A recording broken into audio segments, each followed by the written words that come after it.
Nada Amerika məktəbində oxuşunu tamamladı. Onundan keyin yerlik universitetdə doktorluq fakültetini bitirib, Avstraliya doktorxanasında psixika doktorluğunda mutaxassis oldu. O mutaxassis olub bolğandan keyin onunğa özündən 2 yaş çoğ şad toy qilish təklifi qoydu. Nada o vaqtda 26 yaşda idi. Nada Şadining toy təklifini qabul qilib, onun bilan toy qildi. İşkəyilən toydan keyin bir qancha ay bəxtli yaşadı. Onundan keyin ularning turmuşida ko'ngilsizlik yuz berib, asta-asta cho'ngishqa boshladi.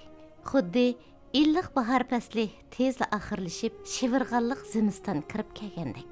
Nada bir kuni xizmatidan baldir keldi. Shadi bo'lsa xizmatidan tez qaytmagan edi. O kutubxonasiga kirib, qo'liga qalam va qog'oz ilib yozishga boshladi. Shadi bilan oramizdagi yuz bergan masalalar nima? Shadi qo'pol. O manga bo'lgan muhabbatini ifodalamaydi. Men uning meni yaxshi ko'rdiganligidan gumon qilishga boshladim. Men bir qitim og'rib qolgan edim. U menga kuyinib ko'ngil bo'lmadi. Hayz ko'rgan kunlarimda boshqa ayollarga o'xshash bir oz bearam bo'lib qolaman. Dardimni tushunib turibmi, menga ko'ngil bo'lmaydi. U mening ayollik qiziqishimni masxira qiladi.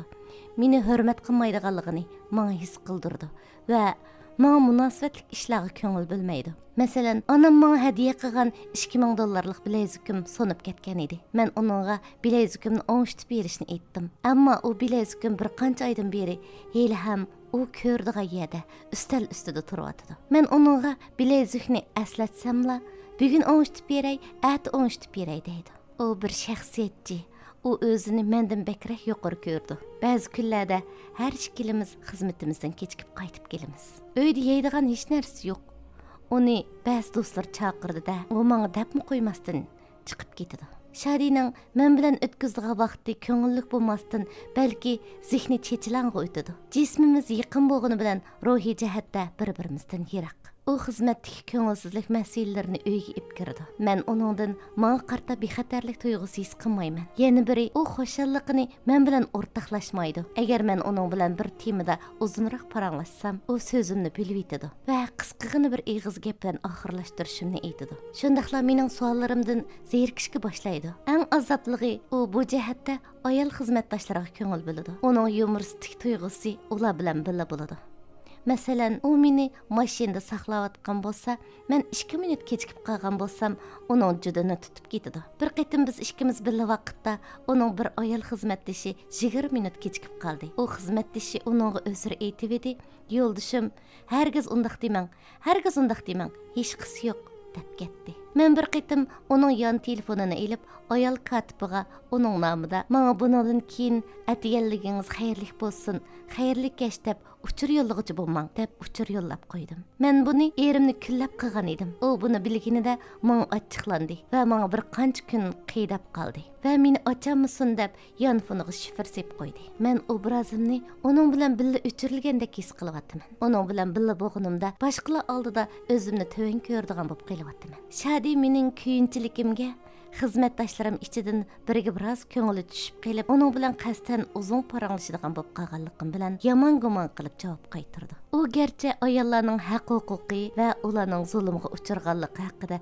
maqol yozgan bo'lsa-mu, uyda menga yordamlashmaydi. U munchiga kirib yuyinadi va tozaligiga diqqat qilmasdan narsa keraklarini shu beti tashlab qo'ydi. U ko'nglida bularning hammasini meni qilish kerak deb qaraydi. Agar u er va ayolning barobarligiga ishonsa, nima uchun shunday qiladi? U yaqinda tamak chekadigan bo'lib oldi. Men uning istutak va purqidan bearam bo'laman. Kichikkina ishlarmi meni qo'rqitadigan bo'lib qoldi. U nimishqi kishilar yasangandek men yasanmaydi. Men uni ko'zim ko'msa deydigan bo'lib qoldim. Uningdagi eng nachar ishlardan biri u kishilar oldida yaxshi va marhamatli qiyofatda ko'rinsimi, biroq uning bu sifati menga kelganda yo'qoplab ketadi. U o'zining qiyinchiligi va besimining ko'pligi. Shundaqla xizmatining talabiga asosan boshqalarga psixik kasalliklar doktoriga o'xshash yaxshi muomala qilmasa bo'lmaydiganligini bayon qilish bilan o'zini aqlaydi.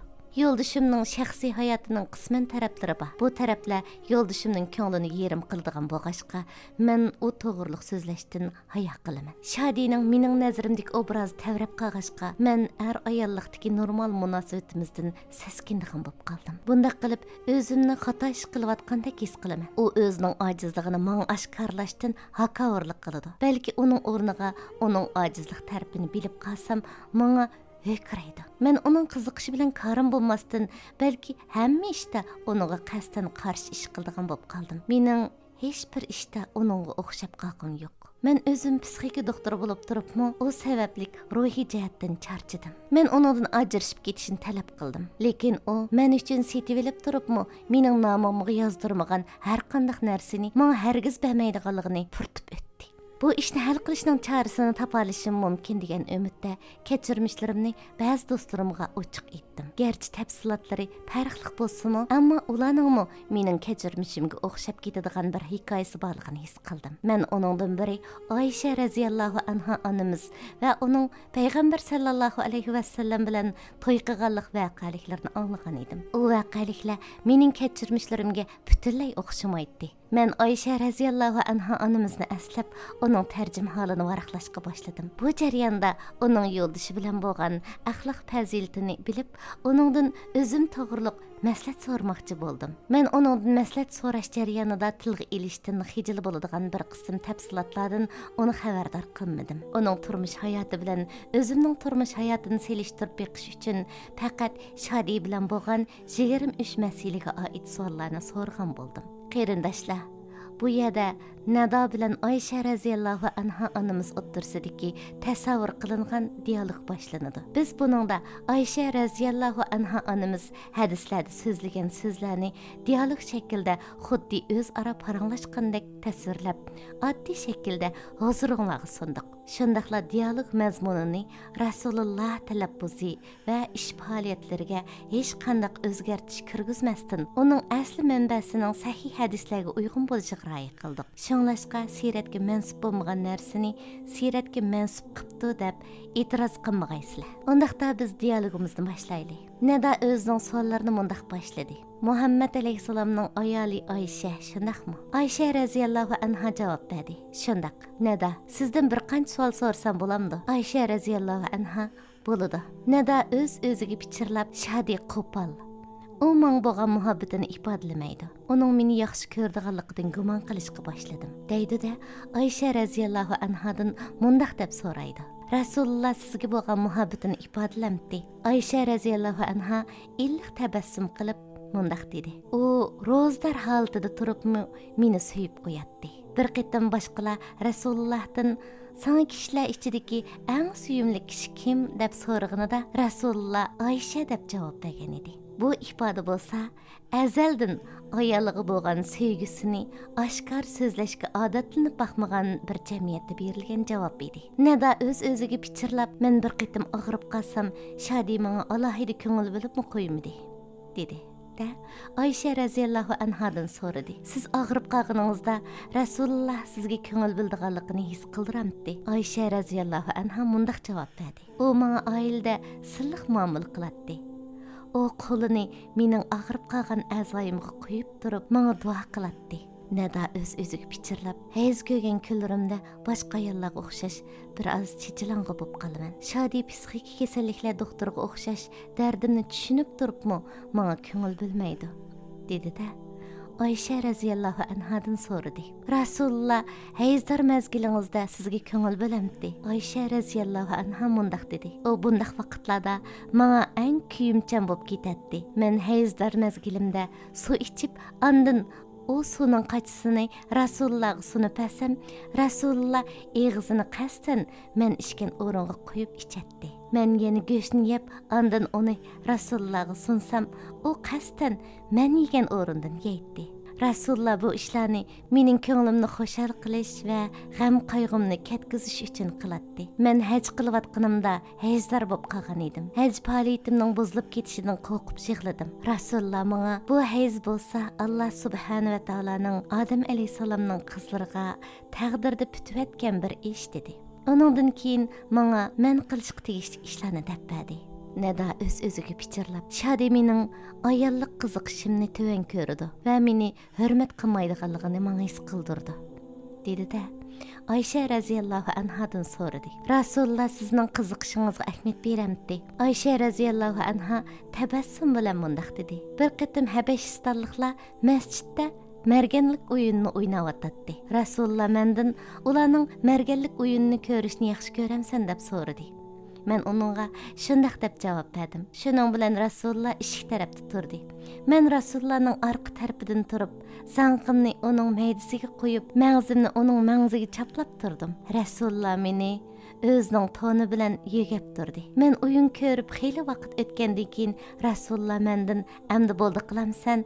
deb so'rdi. Men uningga "Ya Rasulullah, aldırmısılar" dedim. O mening sababimdan o'r turib qarab turdi. U yana birozdan keyin "Amdi bo'ldi qilamsan" dedi. Men yana "Aldırmısılar ya Rasulullah" dedim. Rasulullah taki men ko'rib bo'lib qaytqanga qadar menga saqlab o'r turdi. Shunlashqa hamma kishilarga bu katta axloqni o'rgansin deb kichik qizlarning qiziqishlariga ko'ngil bo'lishni o'rgatib mundaq dedim. Yeshi kichik o'yin tomoshaga amroq qizlarning qadrini qilinglar. Men Rasulullahga kichik to'y qilgan edim. Rasulullahning uyida kichik qizlardek o'yin o'ynaytdim. Ba'zi menga tangtish qizlarmi men bilan birga o'yin o'ynaydi. Ular Rasulullahni ko'rganida Rasulullahdan ayminib yushirini oladi. Ammo Rasulullah ularga xotirjamlik his qildirish uchun ularni menga chaqirib kiradi. Bir qatim Rasulullah mening o'yinchiqlarimni ko'rib mendan "Aysha, bu nima?" deb so'radi. Men "Qizlarim" dedim. Rasulullah o'yinchiqlarim ichidagi ikki qanotli bir otni ko'rib, "Bu o'ttirdiki nima?" deb so'radi. Men "U ot" deb javob berdim. Rasulullah "Otning qanoti bo'lamdikan?" dedi. Men Sulaymon payg'ambarning otlarining qanoti borligini anglamaganmidila dedim. Rasulullah kulib ketdi. Hatto men uning eziq tishlarini ko'rdim. Nada so'radi. Demakki, siz go'daklik kunlaringizda Rasulullah bilan nihoyatda go'zal yashadingiz. Oysha roziyallohu anha dedi. Albatta shundaq. Men go'daklik kunlarim jarayonida Rasulullah qilgan har ishni o'rganatdim.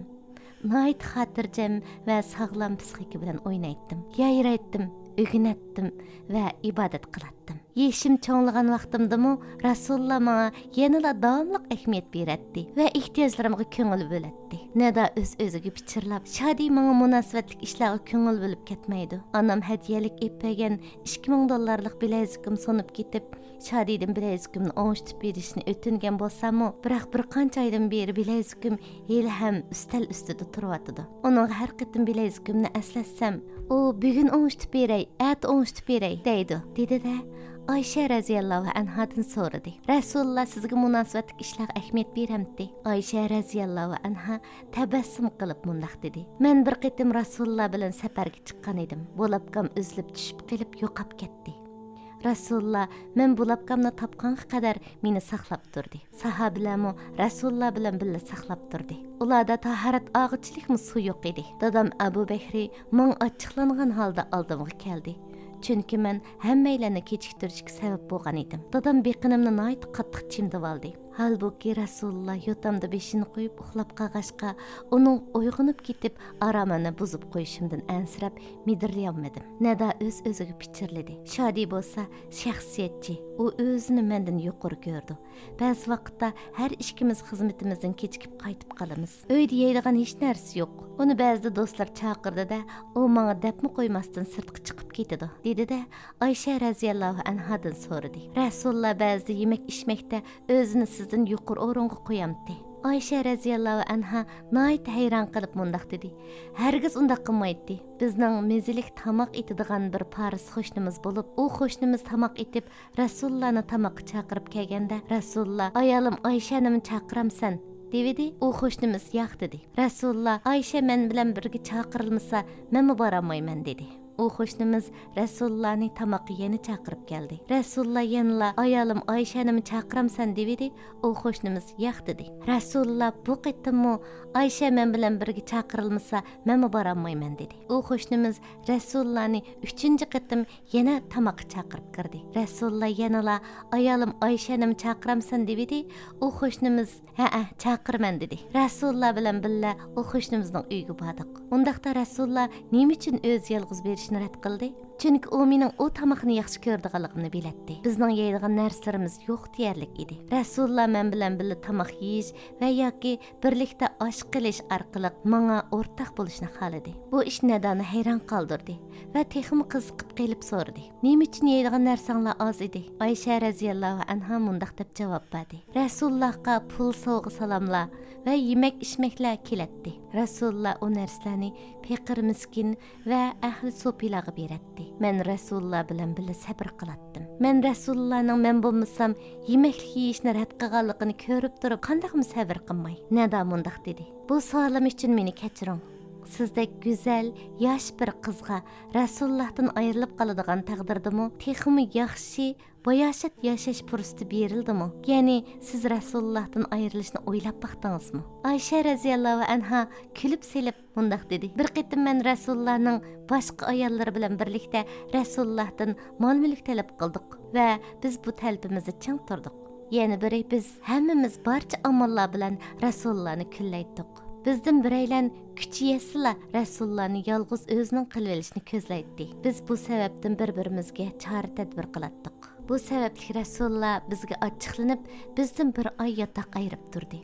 Hattoki Allah bizni ya Rasulullah'ni tanlab qo'rgil turmush yashash yoki bizga ma'lum miqdorda mol-mulk berib, Rasulullah'dan chiroyliqcha ajrashib ketishdik ixtiyorlik oyatini nozil qilganga qadar. Rasulullah shu ish yuz bergan vaqtda tunji bo'lib menga kirib mundaq dedi. Aysha, sana bir təklifim var. Taki bu iş to'g'riliq sen ota-onang bilan maslahatlashganga qadar bu ishda aldiraqsonlik qilmasligingni umid qilaman. Men bu qandaq ish ya Rasulullah dedim. Rasulullah menga Allohning buni oyatini o'qib berdi. Ey payg'ambar, ayollaringga aytqinki, agar sizlar dunyo tirikchiligini va dunyoning zibu zinnatlarini ko'zlasanglar, kelinglar.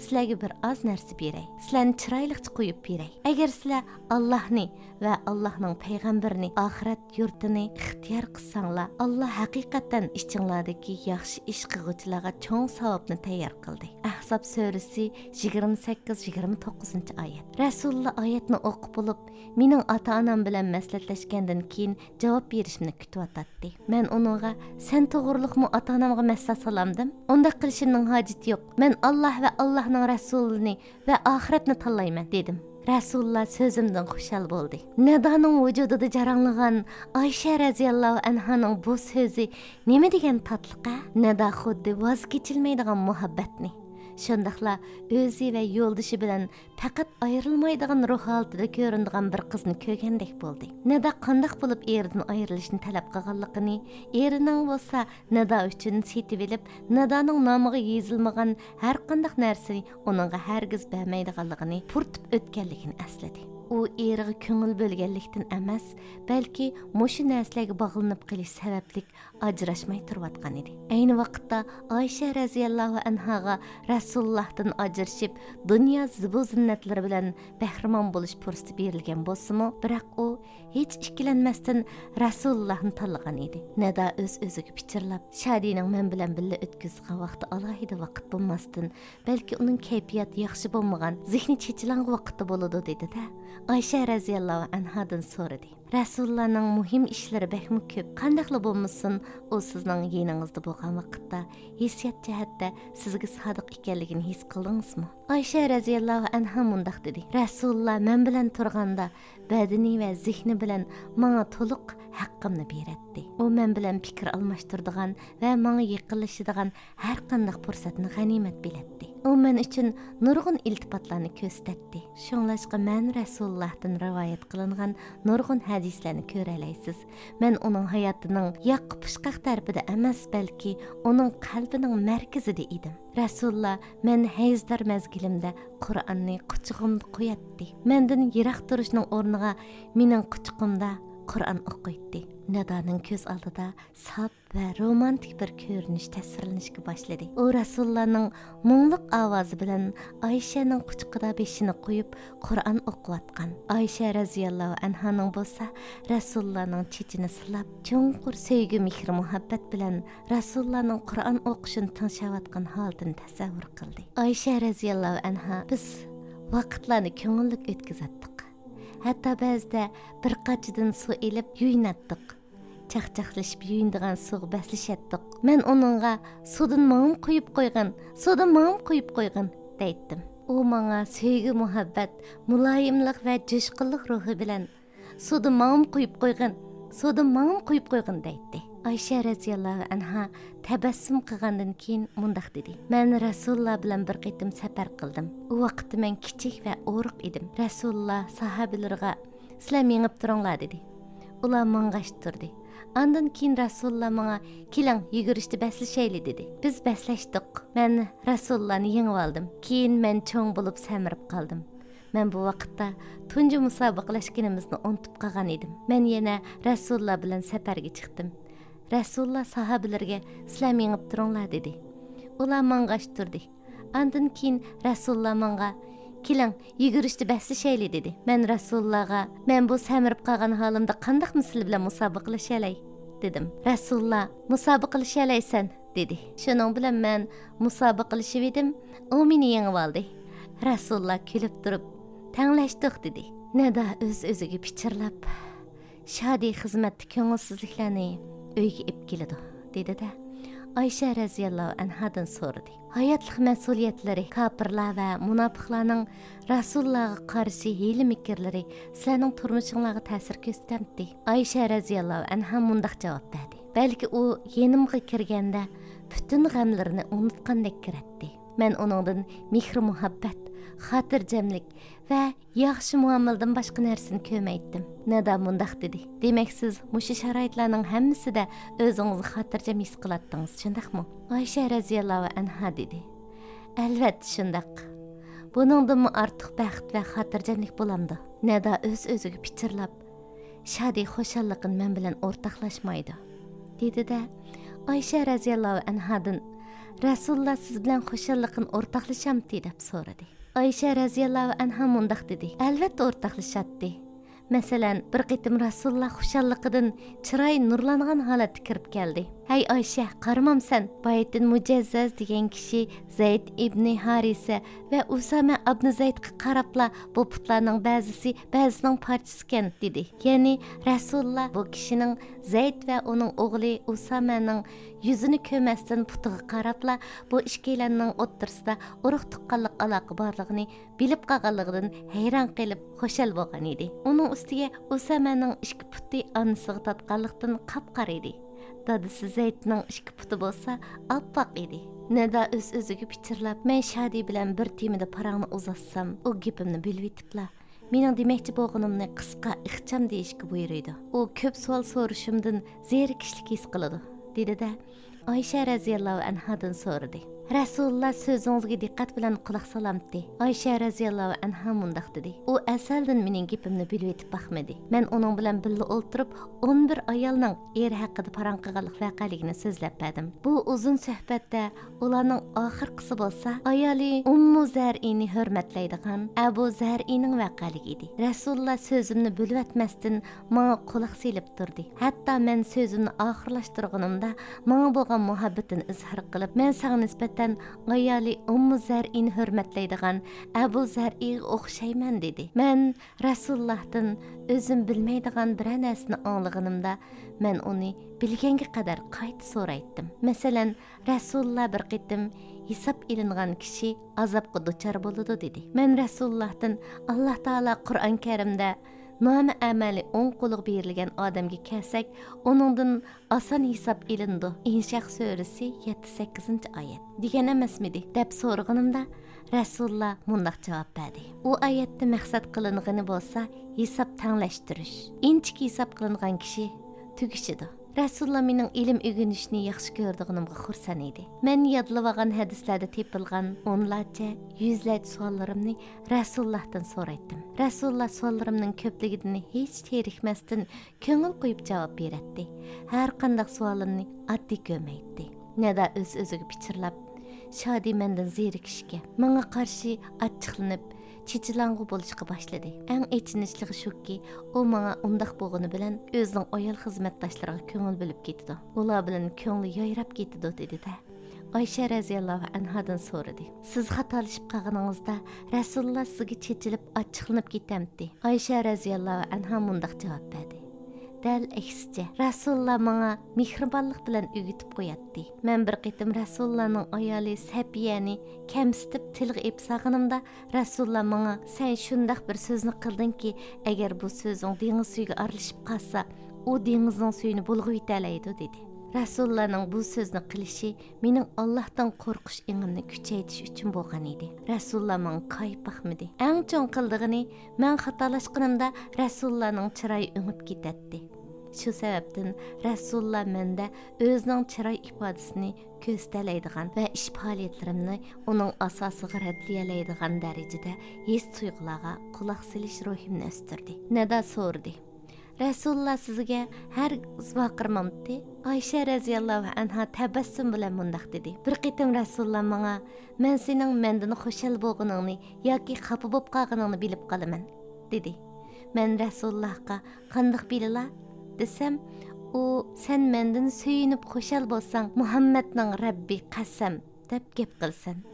Mendan xafa bo'lib qolgan vaqtingda bo'lsa İbrahimning Rabbi bilan qasam deb gap qilsan dedi. Men Alloh bilan qasamki shunday qilman. Yoki Rasululloh men faqat o'zlaridan ranjib qolgan vaqtimda ismlarini tilga olmayman. Ammo o'zlariga bo'lgan sevgim qalbimda cho'nqur bo'lib, hech qachon tavrimaydi dedim. Nada mundaq dedi? Rasululloh sizni ismini o'zgartgidek qaysi ishda ranjitgan edi? Yoki siz Rasulullohni kullab, uni faqat o'zingizda qilishni o'ylamdingiz? Bu nima degan cho'nqur muhabbat? Ayşe raziyallohu anha mundaq dedi. Men Rasulullohni o go'zal axloqi bilan qandaqmi o qadar yaxshi ko'rmay. Bir qitim Rasulullohning men bilan birga qo'nish navbati kelganda, u kelib mening yonimda yotdi. Birdamdan keyin u meni uxlab qoldi deb o'ylab, asta o'rnidan turib, oyog'ini kiyib chiqib ketdi. Men tezlik kiyinib, uni boshqa ayollarning yoniga berib qolsa bilib qolay deb, uning orqasidan ergashdim. U qisman sahobalar dafn qilingan Baqi qabristonligiga bordi. Rasululloh qabristonlikdan qaytmoqchi bo'lib edi. O'rnimdan turib, Rasulullohni marab chiqqanimni sezib qolmasin deb yugurib uningdan burun uyga kirib oldim. U uyga kirib, mening hasrab tez-tez nafas olayotganimni ko'rib, sababini so'rab edi. Men javob berishdan o'zimni qochirdim. Bir ozdan keyin uningga qilgan ishlarimni so'zlab berib edim. Rasululloh menga Jibril alayhisalomning o'ziga kelib, Allohning uni Baqi ahliga istig'for etishga buyurganligini, meni uyg'onib salsa, mening yolg'izsirab qilishimdan ansirgashga astag'ini chiqib ketganligini xabar berdi. Onundan keyin men onundan qabristonlikni ziyorat qilganimda qaysi duo o'qiydiganligimni so'rab edim. U menga o'qiydigan duoni o'rgatib qo'ydi. Nada Ayşe raziyallohu anhaning kundashligiga qarta Rasulullohning qanday pozitsiyada bo'lganligi to'g'riliq so'ramoqchi bo'ldi. Ammo u Shadining ayol xizmatdoshlari bilan bo'lgan ahvolini tilga elishdan va uni Rasululloh bilan uning ayollar o'ttirisidagi halol aloqaga selishtirishdan xijil bo'ldi. Shundaqdimi Ayşe raziyallohu anhadan so'radi. Sizning Rasulullohning boshqa ayollarga bo'lgan kuyinchiligingizga qarta Rasululloh qanday muomala qiladi? Ayşe raziyallohu anha tabassum qilib turib mundaq dedi. Rasululloh bir kuni sahobalarni uyimga chaqirdi. Dal shu vaqtda Rasulullohning yana bir ayoli Ummu Salama raziyallohu anha Rasululloh va uning mehmonlarini ihrom qilish uchun cho'ng bir tax tamoq ib kirgan edi. Kuyinchiligim tutib, uning qo'ldagi taxsini o'rib yerga tushirib tax chiqilib ketdi. Nada hayron qilib, ko'zi chaqchib qolgan edi. Rasululloh qanday qildi? Ayşe raziyallohu anha mundaq dedi. Rasululloh taxsining sunuq parchalarini va tomoqni yig'di va sahobalarga tamoqlarni yeveringlar. Ananglarning kuyinchiligi tutib qopti dedi. Rasululloh bu so'zdan meni maqsad qilyotdi. Keyin Rasululloh mening taxsamdan birini elib, uni Ummu Salma raziyallohu anhaga tomoq bilan avatkizgan edi. Nada so'radi. U ish shundaqla tugidimi? Ayşe raziyallohu anha shundaq dedi. Nada so'radi. Rasululloh sizni urmadimi? Ayşe raziyallohu anha kulib ketdi. Meni uramda Rasululloh Allah yo'lida jihad qilish sirtida azaldan bir ayol kishini yoki xizmatkorlarni va yoki uningdan boshqa hech kimni urib boqqan emas. Nada o'z-o'ziga pichirlab, men o'zimning obrazini Shadi bilan o'chirilgandek his qilaman. Men uning bilan birga bo'lganda o'zimni boshqalar oldida qimmatsiz va ojiz his qilaman dedi-da. Ayşe raziyallohu anhadan so'radi. Siz jushqun va xushxuy mijozingiz bilan Rasulullohning oldida erkin bo'la olamdingiz?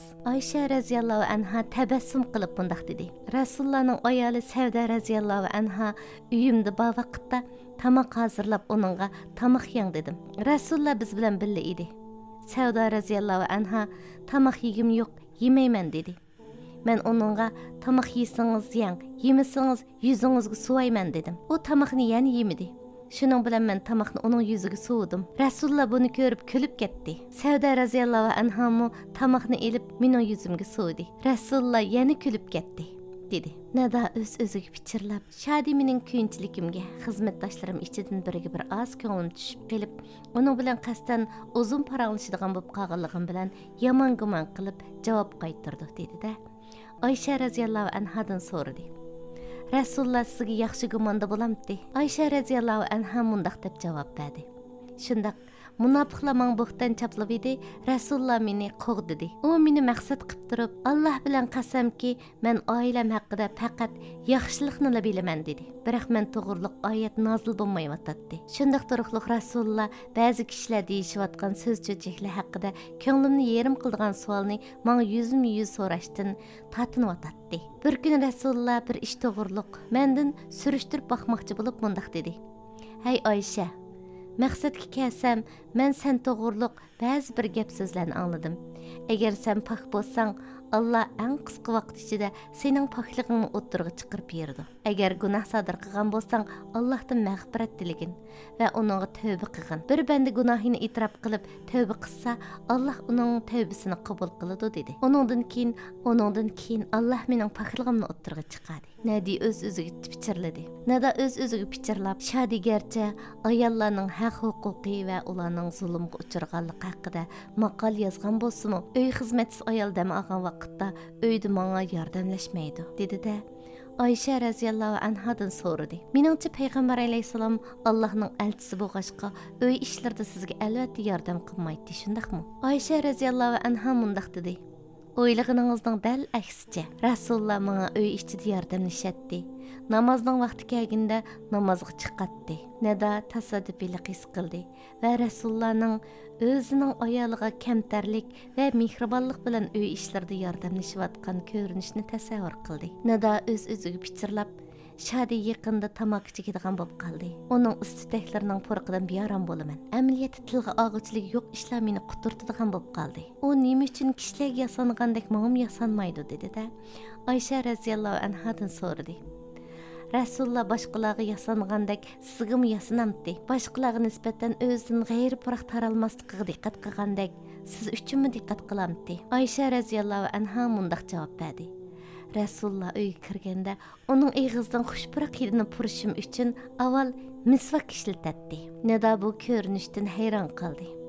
Rasulullah uyga kiribla bugungi kunda erlar xizmatga qabul qilinish uchrashishi yoki muhim shaxs bilan uchrashishga tayyorlik qilgandek tayyorlik qiladi. Nada o'z-o'ziga pichirlab, men shodini ko'zim ko'msa deydigan bo'lib qoldim, dedi-da.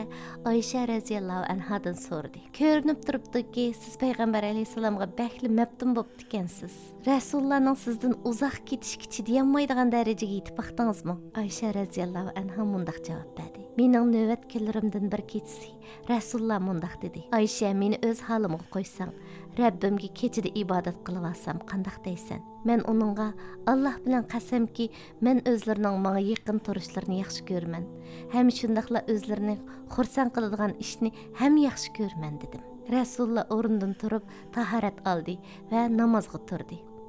Nada o'z-o'ziga pichirlab, shodi kishilar oldida yaxshi va marhamatli qiyofatda ko'rinsimi, biroq uning bu sifati men kelganda yo'qolib ketdi. U o'zining hayot qismatlari va besimlarining ko'pligini bayon qilish bilan o'zini oqlaydi, dedi-da. Oysha raziyallohu anhadan so'radi. Rasululloh kishilarga qanday muomala qilsa, sizga ham shunday muomala qilamdi? Oysha raziyallohu anha mundaq javob berdi. Albatta, va balki texim yaxshiroq muomala qiladi. Haqiqatan Rasululloh mundaq degan edi. Kishilarning eng yaxshisi oilasiga yaxshi muomala qilganlardir. Men bo'lsam oilamga eng yaxshi muomala qiladigan kishiman. Rasululloh ayollarga yaxshi muomalada bo'lishni eng yaxshi kishi bo'lishning o'lchami qilgan edi. Nada o'z-o'ziga pichirlab, shodining shaxsiy hayotining qisman taraflari bo'lib, u taraflari uni parishon qiladigan bo'lg'achqa, u vaqtda so'zlashdan hayo qilaman, dedi-da. Oysha raziyallohu anha mundaq dedi. Bu savolim uchun meni kechiring. Rasulullahның hayatından siz hech kimning bilib qilishni xohlamaydigan biror tarafimi bormidi? Ayşe raziyallohu anha mundaq javob berdi. Rasulullahның butkul hayoti ochiq bir sahifadir. Mana men Rasulullahның hayotining butkul tafsilotlarini kishilarga bayon qilib beraman. Hattoki ayollik turmushda kishilarga o'rgatilishi kerak bo'lgan ishlar haqida so'zlayman. Rasulullahның hayotidan nimani yushiray? Onun butkul axloqi Qur'on tursa, men Qur'on Karimdagi har qanday adab axloqni Rasulullohda ko'rgan edim.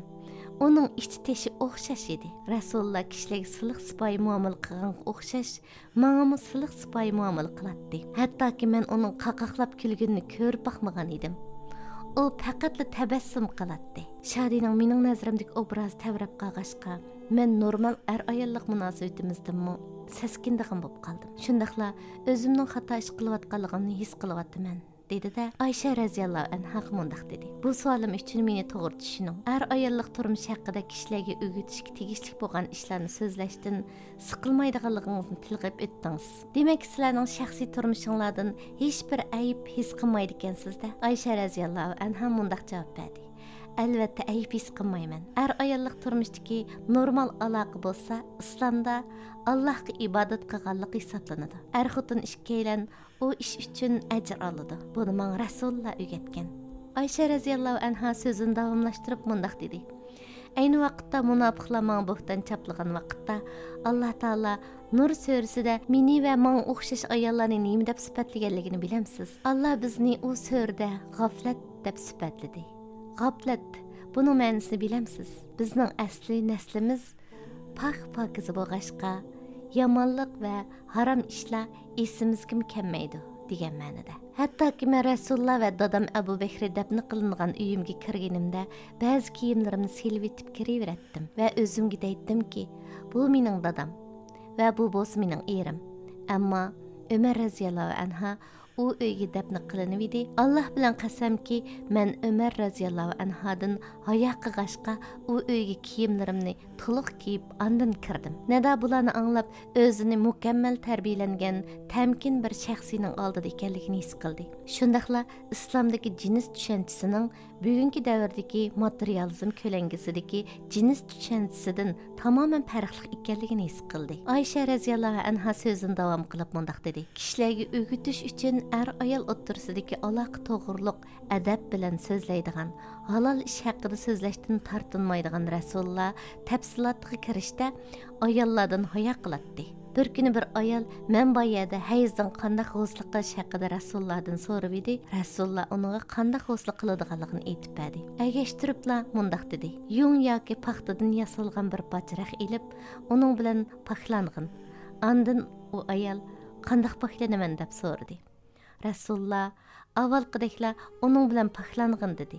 U ayol yana qanday paxlanaman dedi. Rasululloh subhanalloh paxlangin dedi. Rasululloh u ayolga o raq parchisini qan chiqadigan o'ringa qo'ygin deyishdan hayo qilgan edi. Men u ayolni yenimga tortib uningga o raq parchisini qan chiqadigan o'ringa qo'ygin dedim.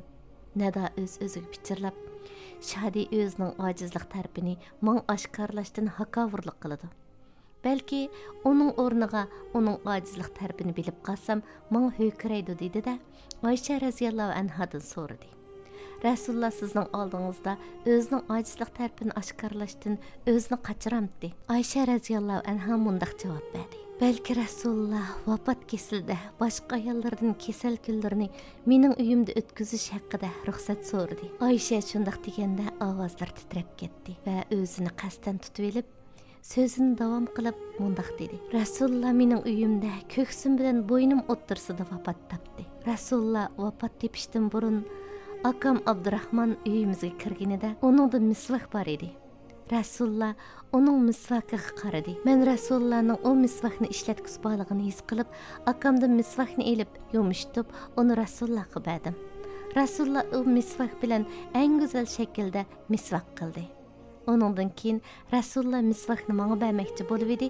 Rasulullohning qo'li tushib ketdi. Shuning bilan men Jibril uningga o'qib qo'ydigan duoni o'qishga boshladim.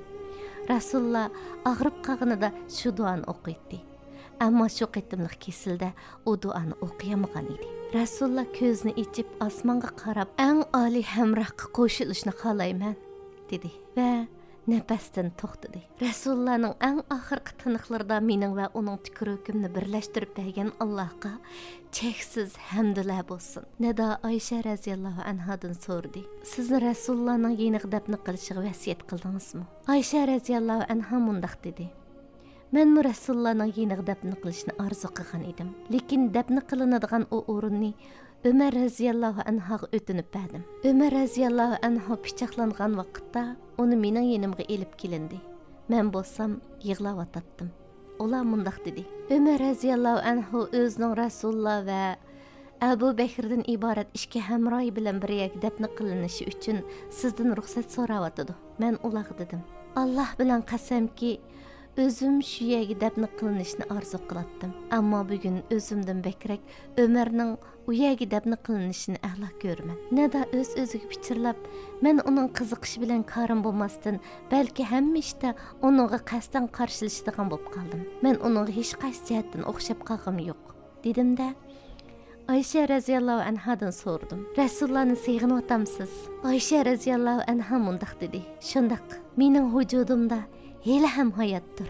Rasulullohning aslimisi qalbimda doim yep-yangi holatda turadi.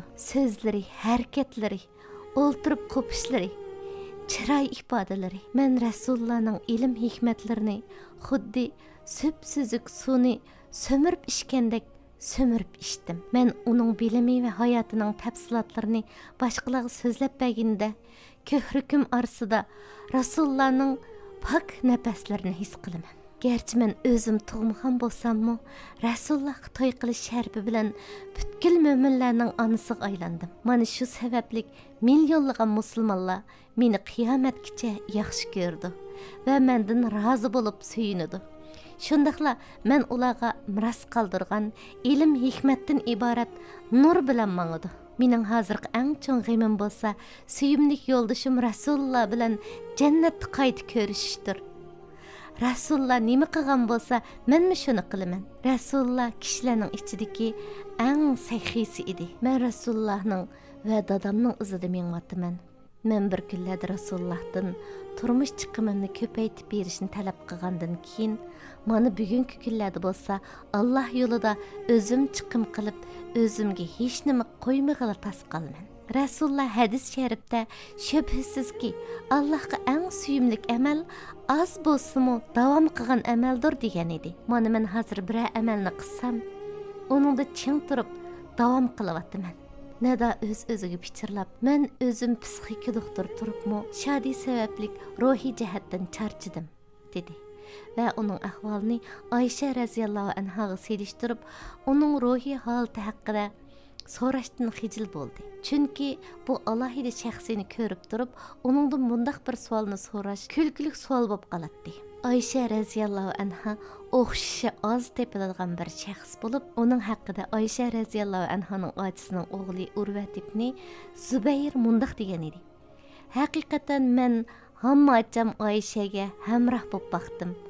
Qur'onning oyatlarini, farzini, sunnatni, she'rni va she'riy rivoyatni arablarning kullaridan bo'lgan bir kunni bilish va nasabni bilishda shuncha ko'p sohada, hattoki qozilik va tibobatchilik qadar ilmlarda Ayşə radhiyallohu anhadan muolimroq bir kishini ko'rib baqmadim. Men Ayşə radhiyallohu anhaga hamma siz tibobatchilikni qayerdan o'rgangan edingiz desam, u menga men kesel bo'lib qolatdim.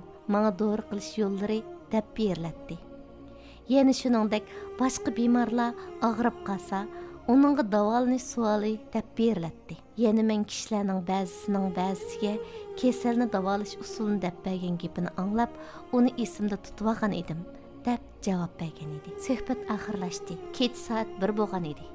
U Ayşə radhiyallohu anha onamizning tarix batlarini varaqlab, o'zimiz sezmasdan bir qancha soatni sarf qilib o'tgan edi. Nada hayoti tasvirlangan va hang-tang qolgan holatda kitobni yepib o'tdi. Kichik bir qizchaqdan mushundaq kuchlik, suyumlik, o'lchamlik, puxta va salobatlik bir obrazni yetishtirgan bu payg'ambar kim?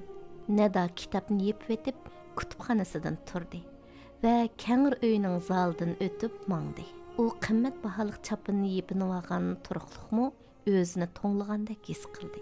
Chunki uyni isitadigan mashning gaz suyuqligi tugab ketgandan keyin Shadi u gaz suyuqligini akilib bermagachga uyni isitadigan mash uzun zamondan beri qarg'a kelmaydi.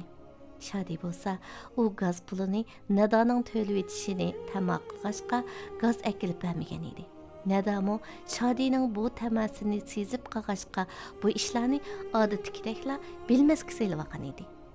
Nada oshxonadan o'tib ketib etib, oshxonadagi ustal ustiga qarab qo'ydi.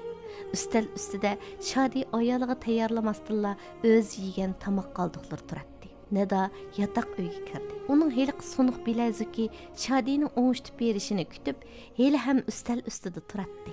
Shadi bo'lsa, telefonni tutgan holda xo'rak tatib uxlayotdi. Nada astag'ini karotiga kelib yotdi. Kashki Oysha radhiyallohu anha bilan bo'lgan dialogi oxirlashmagan bo'lsa. Hem shundaqla o'zimi Oysha radhiyallohu anhadek yashayolgan bo'lsa deb arzu qildi. Mana bu Nadaning qissasi. Bu qissa bugungi kundagi nurg'un ayollarning qissasiga vakillik qiladi. Men bu qissani aka-uka va och-singillardan iborat bir jamoatga sungan edim. Hemşerilerimizning biri mundaq dedi. Men uzundan beri oila maslahatchiligi bilan shug'ullanyapman. Men shundaq deyalaymanki, siz tilga elib o'tgan 23 masala men ko'rayotgan bugungi kundagi ayollik qiyin masalalarning xulosasi bo'la oladi. Hayron qolarliq ish qarindoshlarim. Ayol kishining aromi va baxt saodatini tartib elib, ularning izzat obro'yini to'kiyotgan hozirgi moddizmchilik jahiliyati. Oysha radhiyallohu anha Rasululloh to'y qilgan vaqtida yesh kichik bo'lg'ashqa payg'ambarimizning Oysha bilan to'y qilganiga qarta shak-shubha qo'zg'avatdi. Nijosatning pak narsaga daxl tarz qilishidan, shundaqla mag'lub bo'lg'uchining muvaffaqiyat qozong'uchini tanqid qilishidan hayron qoladi. Ajoyib hayron qolarliq ish. Biz musulmonlar eng muvaffaqiyatlik va eng go'zal bir nikohni shak shubha deb qabul qilyapmiz. Texi biz uni shak shubhalar o'rniga qo'yib olib, ondan keyin uni mudofaa qilyapmiz. Beshidan so'rashimiz kerak edi.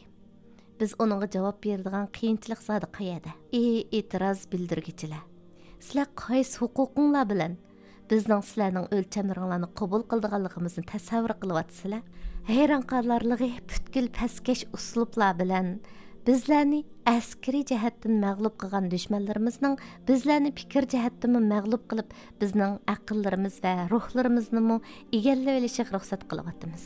Ushtumtut bizning deyishimiz, tariximiz va payg'ambarimizning sunnatiga dushmanlarimizning qarashlari bilan hukm qilyapmiz. Diningizning birda-bir tarafini shay shubha deb turga ayrilishni qabul qilganingizda jangning yerimida mag'lub bo'lgan hisoblanasiz. Uni dushmaningizning qimmat qarashlari bilan qo'g'dimoqchi bo'lganingizda keyingi yerimida mag'lub bo'lgan bo'lasiz. Rasululloh Oysha radhiyallohu anhaga Oysha kichik vaqtida uylanib, uningda tepiladigan qurilmalarga xizmat ishlab, u qurilmalardan eng o'lchamlik, eng ishonchlik, eng kuchlik va eng puxta, ham shundaqla iymon, qanoatchanlik va yetakchi bo'lish jihatda eng mukammal bir ayol ruhiyatini yetishtirib chiqdi. Ani shuningdek, uni kichik vaqtida bilim va sog'lom ruh bilan yetishtirdi. Rasulullohning vafotidan keyin Alloh Oysha radhiyallohu anhaning umrini uzun qildi. Shuning bilan u qiyomat kunigacha dunyoga bilim tarqatadigan ilm mash'ili bo'lib qoldi. Bizning bu qismimizga maqsadimiz turmush va sharoitimizda kichik qizlarimizning to'yini qilib qo'yish to'g'riliq mulohaza qilish emas, shundaqla payg'ambar alayhisalomning yesh kichik Oysha radhiyallohu anha bilan to'y qilish temasida atrofliq to'xtalish va bu to'y qilish masalasini tushunishsiz hisoblab qolgan kishilarga radiya javob berish emas.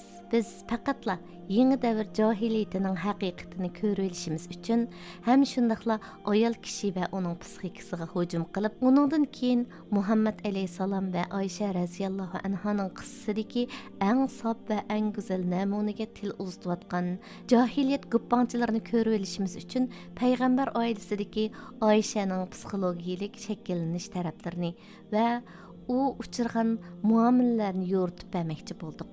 Amaliyotda Rasulullohning Oysha radhiyallohu anhaga uylanishi bo'lsa, gangirab kelayotgan boshqa millatlarga biz faxr bo'la oladigan shon-sharaf manbasidir. Biz bu manba orqali insoniyatga johilligidan bilim o'rgatamiz va ozg'unligidan to'g'ri yo'lga boshlaymiz.